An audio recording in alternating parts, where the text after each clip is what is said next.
قصہ ابراہیم علیہ السلام اور پرندوں کے زندہ ہونے کا۔ ابراہیم علیہ السلام نے اپنے پروردگار سے فرمایا کہ اے اللہ تعالیٰ، آپ مجھے دکھائیں کہ آپ مردوں کو کیسے زندہ فرمائیں گے۔ اللہ تعالیٰ نے فرمایا کہ آپ علیہ السلام اس بات پر یقین نہیں رکھتے۔ عرض کیا کیوں نہیں؟ لیکن میں دیکھنا چاہتا ہوں تاکہ میرے دل کو مکمل اطمینان ہو جائے۔ اللہ تعالیٰ نے فرمایا 4 پرندے اپنے پاس لے لو، پھر ان کے ٹکڑے ٹکڑے کرو، پھر ان کا ایک ایک ٹکڑا ہر ایک پہاڑ پر رکھ دو، پھر ان کو بلاؤ تو وہ تمہارے پاس دوڑے چلے آئیں گے۔ اور جان رکھو خدا غالب اور صاحب حکمت ہے۔ پھر ابراہیم علیہ السلام نے ایسا ہی کیا۔ ابراہیم علیہ السلام کے بلانے پر ہر پرندے کے آرگنز اس پرندے کے ساتھ آ کر مل گئے، یہاں تک کہ ہر پر اپنے دوسرے پر کے ساتھ مل کر اپنے پرندے کے ساتھ جڑ گئے۔ الغرض سب پرندوں کا جسم بالکل پہلی حالت پر آ گیا، اور اس دوران ابراہیم علیہ السلام اللہ تعالیٰ کی قدرت کا مشاہدہ آبزرویشن فرماتے رہے، جس کا مطلب یہ ہے کہ اللہ تعالیٰ جس چیز کو کن مطلب ہو جا فرما دیتے ہیں وہ ہو جاتی ہے۔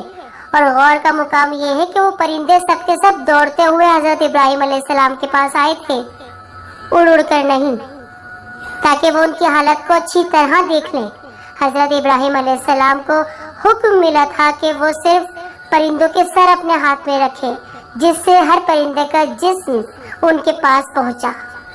پھر ابراہیم علیہ السلام ہر پرندے کا سر اس پر ڈالتے تو وہ سر اس کے ساتھ بالکل پہلے کی طرح مل جاتا۔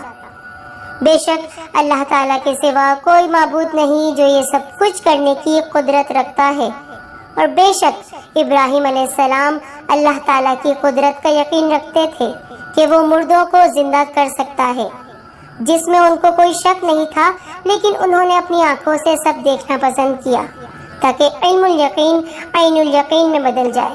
لہٰذا اللہ تعالیٰ نے اپنے دوست خلیل اللہ کی یہ خواہش پوری کر دی۔ اس قصے کا ذکر قرآن مجید کی سورہ بقرہ کی آیت نمبر 260 میں موجود ہے، جس کا ترجمہ ہے، اور جب ابراہیم نے کہا اے میرے پروردگار مجھے دکھا تو مردوں کو کس طرح زندہ کرے گا، جواب میں اللہ تعالیٰ نے فرمایا کیا تمہیں ایمان نہیں؟ جواب دیا ایمان تو ہے لیکن میرے دل کی تسکین ہو جائے گی۔ اللہ تعالیٰ نے فرمایا 4 پرندے لو، ان کے ٹکڑے کر ڈالو، پھر ہر پہاڑ پر ان کا ایک ایک ٹکڑا رکھ دو، پھر انہیں پکارو تمہارے پاس دوڑتے ہوئے آ جائیں گے، اور جان رکھو کہ اللہ غالب اور حکمت والا ہے۔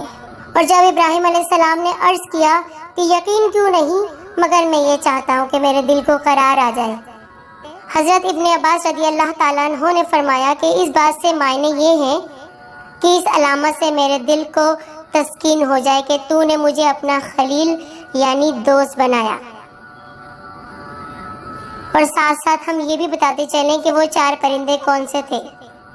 ان میں سے ایک مور، ایک مرغ، ایک کبوتر اور ایک کوا تھا۔